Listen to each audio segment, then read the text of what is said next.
Actually, mahirap siya eh. Siguro, depende kung nasaan kang estado ng buhay mo, sa pagkakala na bang kailangan mo. Actually, very, ano siya eh. Yun yung gusto ko sa pelikulang ito, na siguro paglabas mo ng sinihan, after watching this movie, matatanong mo yung sarili mo, ano ba talaga ako? Choice A ba? Choice B? Wala naman talaga ibang choices. Ganun ba talaga ka black and white? Ganun ba ka simple pagpilian?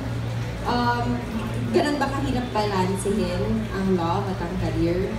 Yun yung gusto kong baon nila after watching this film. Plus, sana makarelate tayong lahat kasi kahit ako personally nakarelate ako dito. And at some point, siguro tinanong natin sa sarili natin yan, ano bang uunahin natin? Yung pagmamahal natin para sa taong to?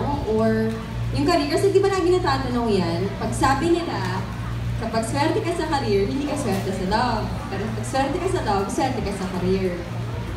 Sana makita nyo sa pelikula kung ano ba yung take namin doon.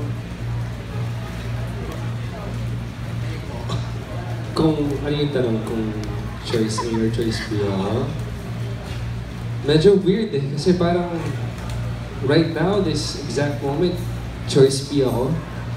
But because gusto ko pag naging choice A na ako at nakilala ko yung babae para sa akin at yung babae na, alam mo yun, ready now to settle down with her, to have a family. Ito yung panahon na, alam mo yung nagre-ready na ako. So parang ang weird na choice B ako ngayon kasi gusto ko mag-ipon, gusto ko paghandaan yung sarili ko, gusto ko pag nakilala ko siya, bibigay ko sa kanya yung bahay na gusto niya. Gusto ko lahat ng gusto niya, kaya ko ibigay agad. And I'm already 27 years old, hindi na po ako yung bata sa PBB. Mas malapit na ako dun sa marrying age ko. So I'm getting ready and preparing myself. So sa akin, choice B, right now, for my future choice A.